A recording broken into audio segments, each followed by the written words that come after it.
So Jay wanted me to stop by Gold's and take a picture real quick.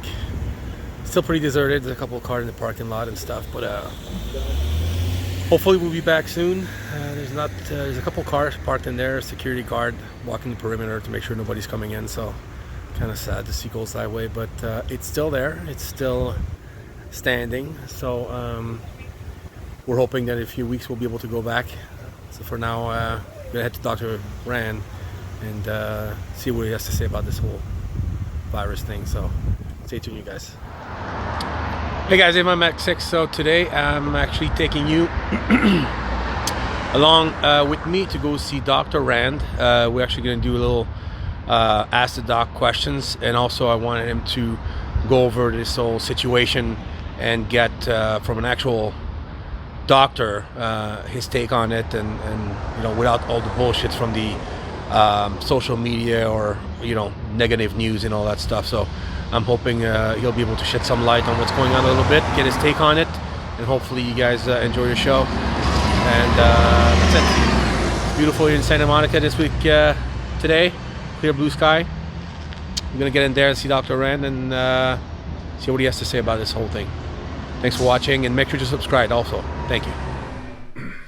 All right, you guys, as promised, I am in Santa Monica with Dr. Rand, and I've waited for this one for a while, because last time we actually saw each other, Dr. Rand, it was right before I was supposed to leave for Columbus, and I came to see you to say hi, and I was telling you they just canceled the expo, and we had a little conversation about it back then, and then you were traveling for a little bit. You came back on the 27th, and here we are. We're just second day of April right now, and I just wanted to excuse me, get with you to get your take on this whole thing right now. Because there's so much information through social media, through the news, and a lot of bad news and a lot of confusion, I think, for people. And I said, you know what, I want to go see Dr. Rand to see what his take is on this whole situation that we're currently dealing with right now, because I figure whatever you'll tell me is what I'll believe. And I think people need to hear from someone who's actually in the medicine industry, what the real time is, so that's why I want to come today. And you look great. You told me you put on 20 pounds. You're still doing consultation at the office. People can still reach you. Actually, it's funny because yesterday or the day before, someone from Canada told me, "Oh, is Dr. Rand still doing consultation?" I said, "Yeah, he does Skype consultation all the time."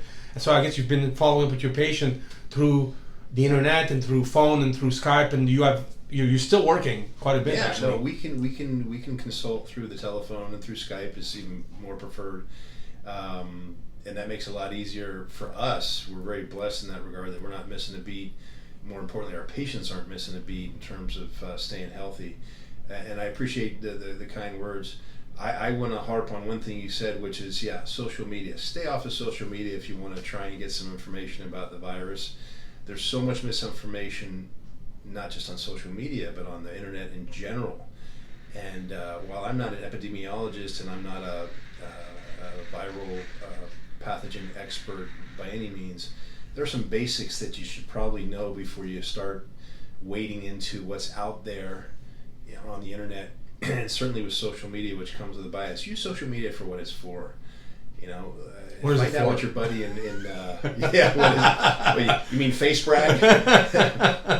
Find out what your buddies are doing out west or out east or wherever you are, and have fun with it that way, but don't use it as your medical source. And I've often had discussions with patients about using Dr. Google, the same. I mean, you should have some background before you start investigating. One of the ways I try and explain that to people is, in medical school, when we start reading this stuff and we're green, we don't know what we're doing. We just got into medicine. You start reading about different diseases, and suddenly you realize you've got all these diseases because you start reading about symptoms and without knowing any more information than, okay, I mean, the example I use is hopefully funny. A headache, fatigue, nausea, some bloating, some abdominal cramping perhaps, and you go, oh my God, that's me. I've got it. I've got PMS. And yet I'm a male. It could also be because I drank too much last night and I've got a hangover. So that's the danger with going out there and starting to pick this stuff apart without having some background. And it's understandable. It's not pointing a finger, but boy, it can lead to so many problems. Just like with, bodybuilders are guilty of the same thing. Putting things together that don't necessarily mesh and getting into trouble sometimes. So, yeah, I think our team put it on, of all things, Facebook, just because it was trying to counter some of the stuff that's out there, but also to all our patients we emailed some good sources for information that are available, so you can go and it's been distilled for you, so it reduces the chances that you'll make some inferences that you probably shouldn't. But Johns Hopkins University has on their website some very good information that's covering the so-called COVID-19.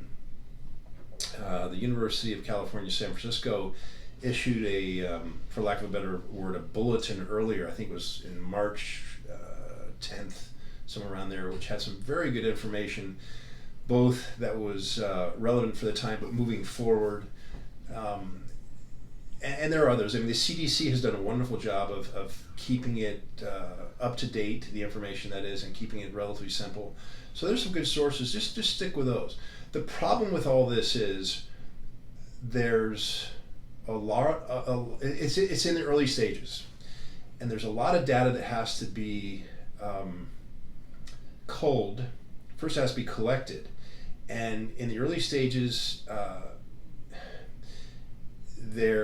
There's not enough to go on to make generalizations moving forward.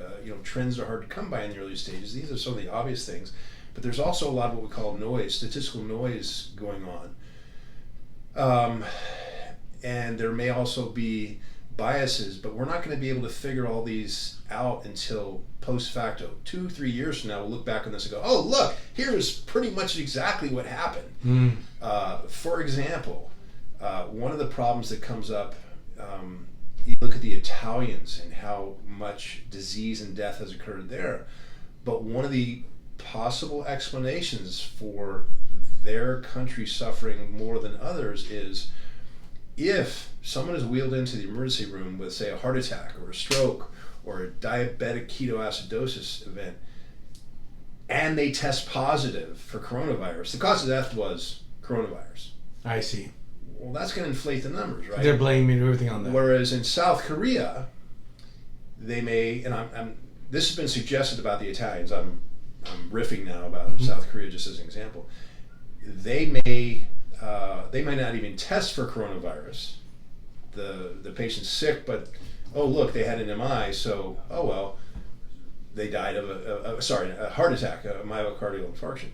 So you're going to see a lot of issues and a lot of judgments being made about these issues based on incomplete data. So in other words, you could look at that and start coming up with, well, geez, what's going on? Why are the Italians so different than the Koreans? Oh, it's because they smoke over there and the air is so bad, which might be true. But it might also simply be because of the way they're tracking the data, is my point. That's right. So there's an old expression with data, garbage in, garbage out, right? Right now, it's too early to tell. There are some trends we can pay attention to, though, again, with the same factors involved, where, for example, now the Chinese are being accused of not reporting any of this stuff, and that's why their death toll and their infection rate has dropped. Well, it's still there, but they're just not reporting it. Again, who the heck knows? That's right. We'll know 2 or 3 years from now, perhaps. But, what we can watch for is a slowing of the rate. That's important to see right now, to see if the restrictions we placed on everybody are working. So you might see more and more deaths every day, but if you see the rate slow, that's a good sign.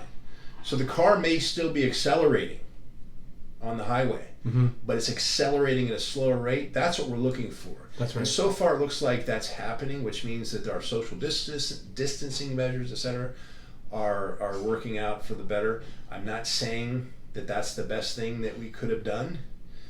For the record, I'm not saying it's not. We are in the position we're in right now. I know you're going to get to this in a minute anyway. I can't wait. I think the most prudent thing to do is follow the leader at this point, because if we don't, even if you don't think this is the best measure possible, then we're really up a creek without a paddle, because then we're doing nothing. So again, you could argue this wasn't the best choice, whatever it is that's being done, but we got to do something. And I'm fully aware of what's going on, and have my own opinions. Not that anyone needs to hear about that, but we've jumped in here and decided to play arbiter of circumstances. You might want to say we've decided to play God. We do that with humans. We've stepped in here and tried to compensate for a virus that wasn't caused. I don't want to get into conspiracy theories here either, but I mean, this is a fact. Viruses are out there in nature, and they've infected humans now, and to try and save some of these humans, which I understand, we may be hurting other humans. Not maybe, we definitely are. So I know what we talked about. We're going to get to, and I'm just jumping to it right now. Is what are the decisions we make here? I don't have the answers. I don't think anybody does, but we are finding ourselves more aware of them now because of the consequences of social distancing. That's right. For example, to use a very poignant case, I think, what about the kid who is no longer allowed to go to school, who is so impoverished, his family is, that his only meal, and this is not making this stuff up. I mean, there was I think it's a former Miami Heat player who wrote an article about this, because he grew up not far from where I grew up, in Liberty City. Mm-hmm. Eating raisins for dinner, if he got anything for dinner. What about this kid who the only place he has a chance to eat is at school lunch, and getting some fish sticks, which, man, when that's all you're getting, that sounds pretty doggone good, right? Yeah. And again, not to make a case one way or the other, but I think we have moved in a direction with some lack of consideration for the consequences, such as that school child. Again, I don't have the answer, but I think that's where we're headed, which is something you were going to ask me about. Well, I understand what they're doing right now to flatten the curve and all that stuff, and I get it. I think most people's problem is we have no clue when this is going to stop. So it's one thing to tell people, okay, this is going to go on for 2 weeks, 4 weeks, 6 weeks, then everything goes back to normal. So hang tight, you'll be able to go back to work, earn money and all that stuff. They're not telling us that. If anything, it's just, first goes from, school being out for 2 weeks, then 2 months, then forget it until next September. It could be the same for people as well. So what exactly the long-term ramification of people not working, the economy completely going down the drain, isn't that going to be more of a problem than the problem to begin with? We're going to find out. We're going to be the first to find out, aren't we? That's what it is. Because we don't know the answer to that, and we're playing it by ear, shooting from the hip. And again, we're going to be the first to know, right? When we get there, a lot of the projections, I go back to what I said earlier, are based upon, again, this garbage in, garbage out. It's too early to have enough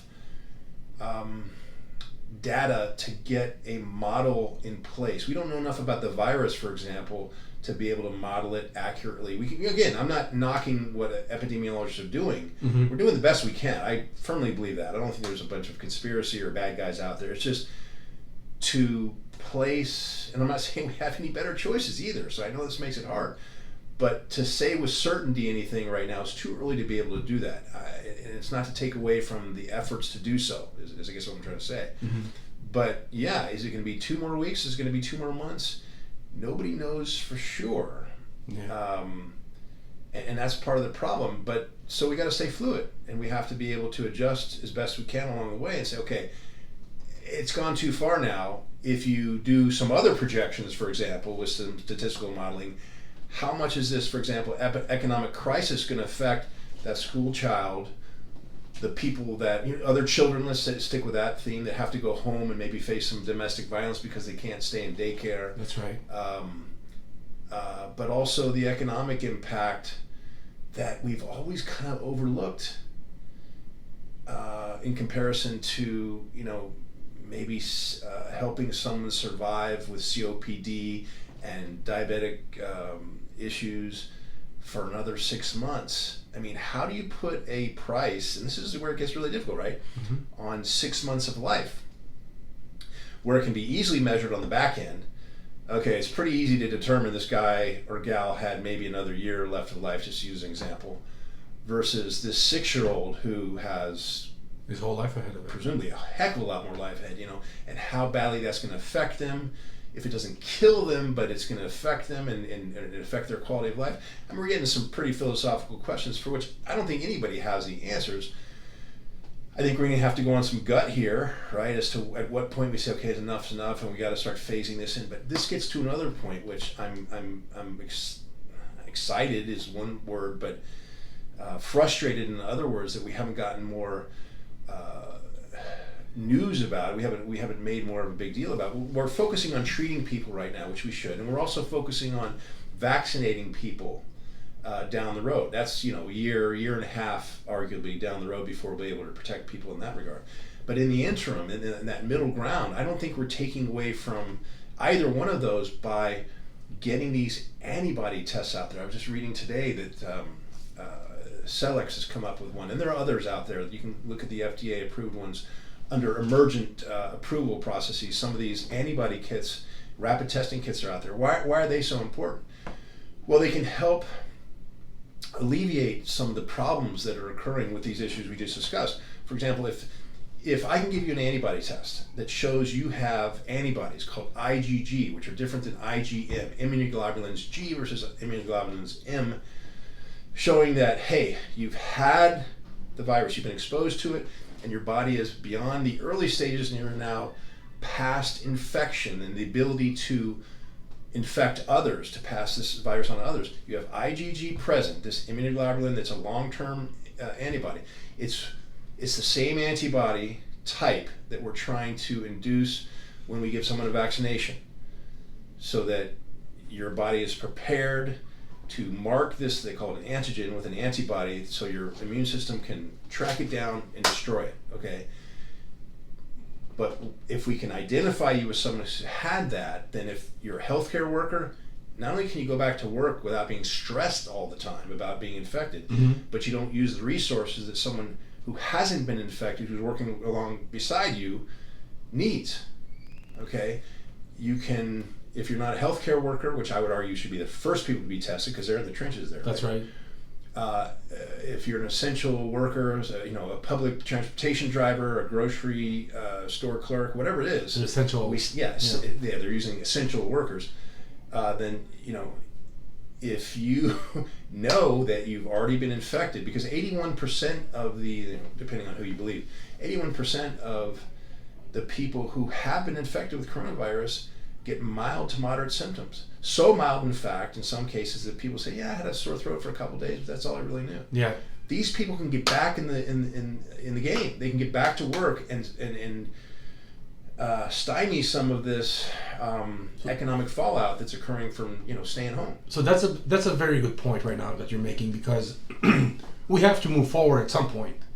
It's not logical for people to ask to stay home for months. Some people will have to go back to work if we want to continue. Arguably for a year and a half until we develop the vaccine. Exactly. Unless we can determine who's gotten it already, aside from this other form of testing, which is PCR testing, which, without getting into specifics, very, very sensitive way and specific way of testing. Hey, do you have the virus already?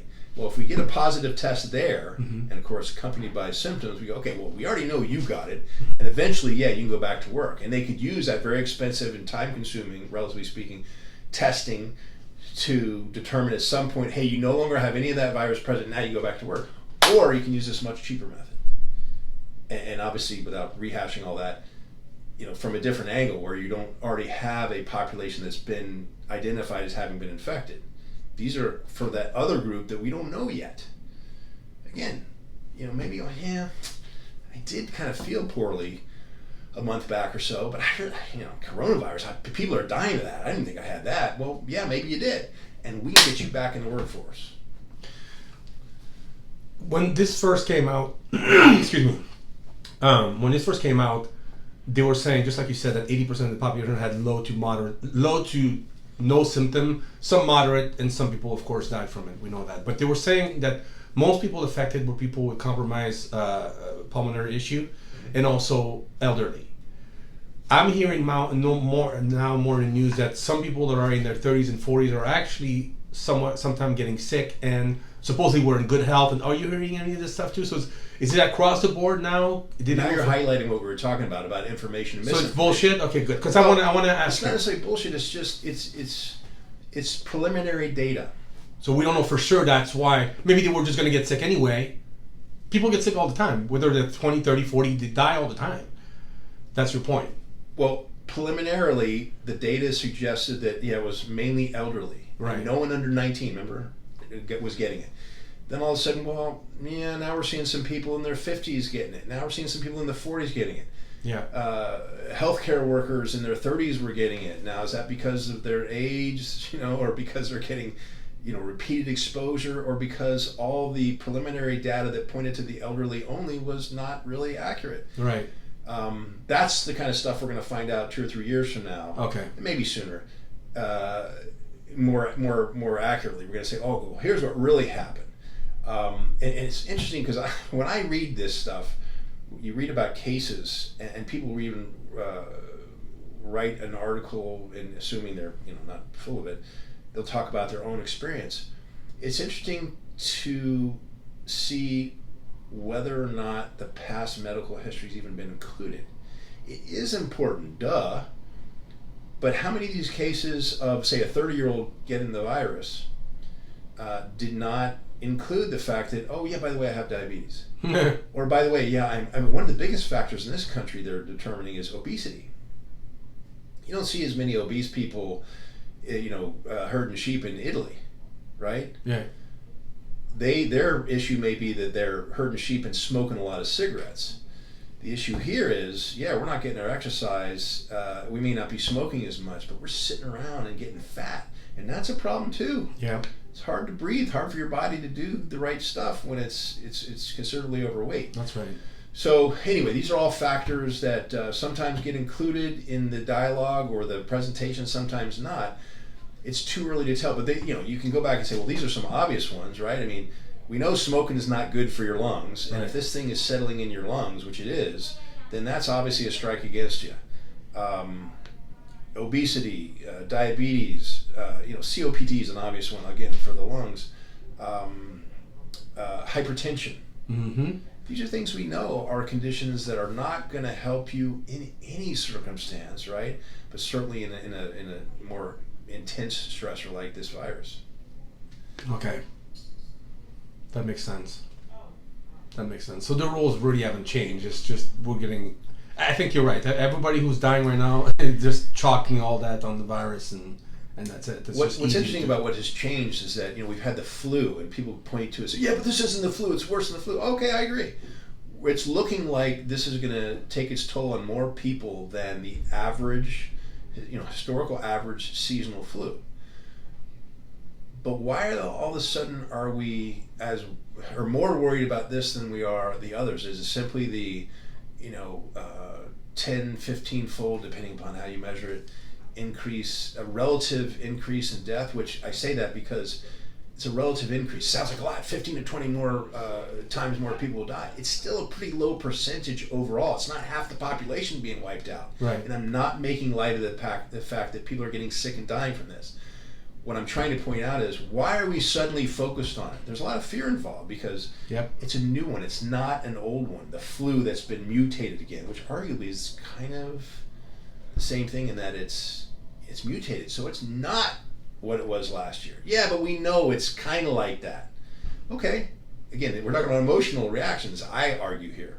We've got this coronavirus. Well, we've had coronaviruses before. We've got about, the typical person, I think we've identified 5 in our history so far, of which most of them are, I won't get into technicalities, they have letterings attached, alpha, beta, and gamma. But they're relatively mild. Why is this one kicking our butt so much? Why? And why aren't they? Why? In what ways are they similar? Which ways are they different? The ones that have kicked our butt before are the SARS in the early 2000s, and a little bit later the MERS, right?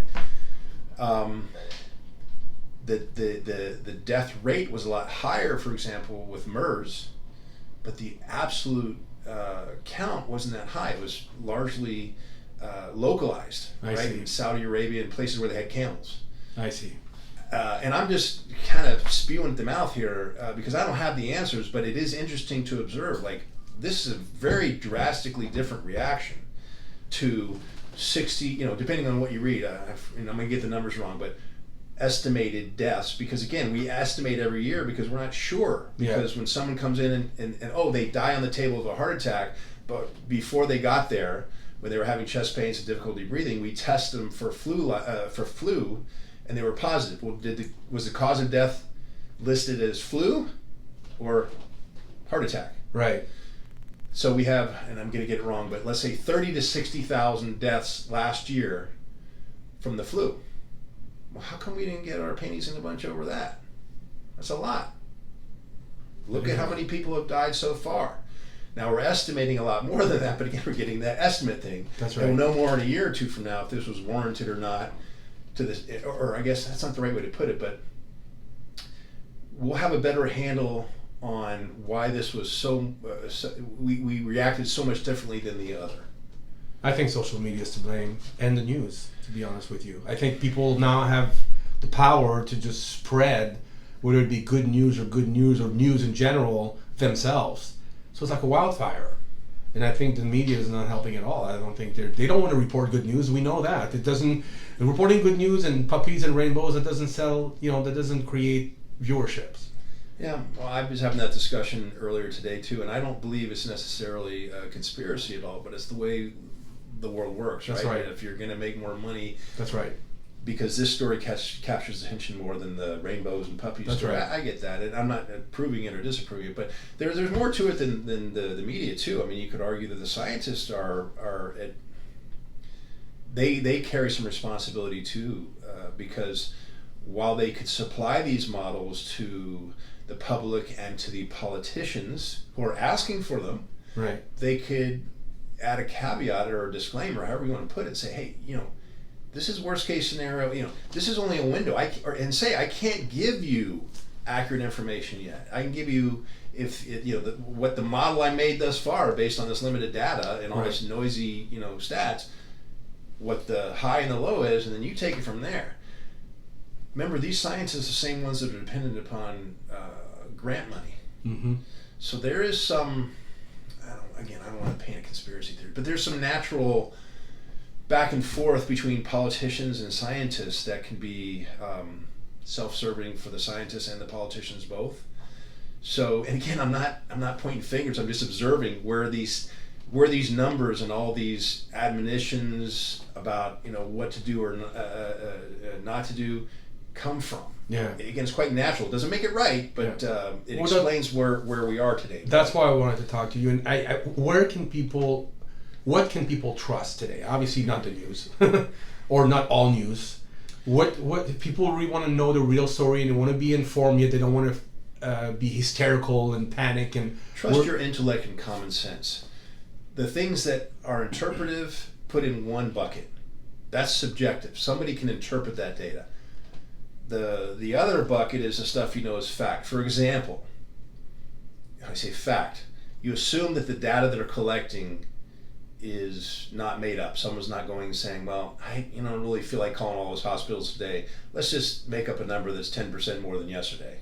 Assuming that information is gathered correctly, and again with the caveat I said earlier, that you realize that information is tainted or biased by the method that hospital or that country may use to determine whether the death was caused by a heart attack or truly the coronavirus. Right.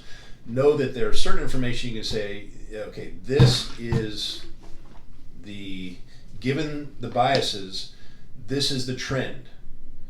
That's not subject to as much subjectivity, given what I just said, as a model that says, well, okay, we'll take that data and then we'll add some more flavors, if you will, about, but what we did, what we knew about this virus and the assumption that it's going to act like this one, more like MERS than like SARS, or more like MERS and SARS than the flu, it's going to head in this direction because what we know about it. Then you get into more interpretation than, one iteration away or two. You're getting, 5 or 6 iterations or two of subjectivity. Does that make sense? Yeah. So that's where you have to just stick with the facts. And the hardest part of all this is we don't have a whole lot of information to go on. Yeah.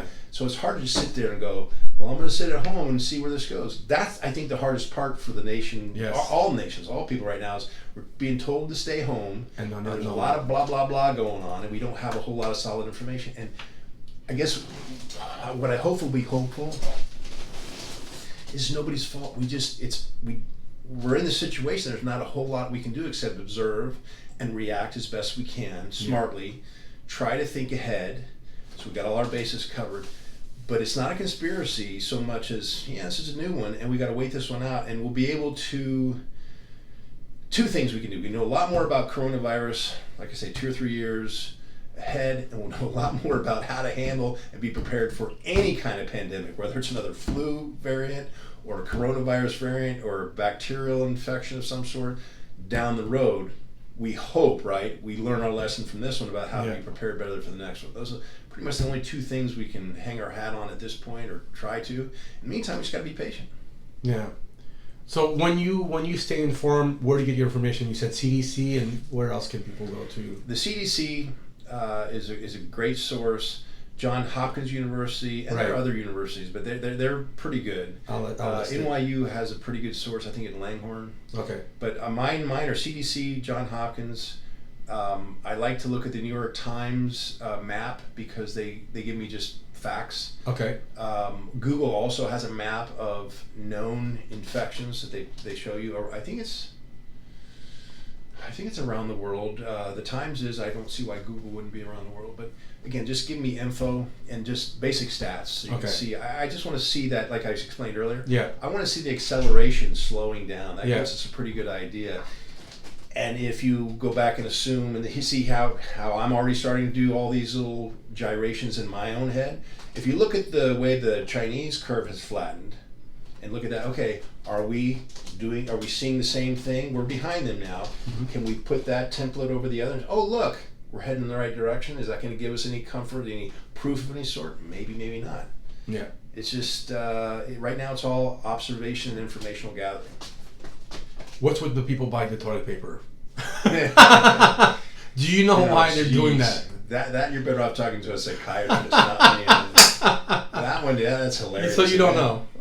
Well, they're buying it because they're afraid we're going to run out, and why they chose toilet paper over batteries or something else, I have no idea. Okay. Isn't that weird?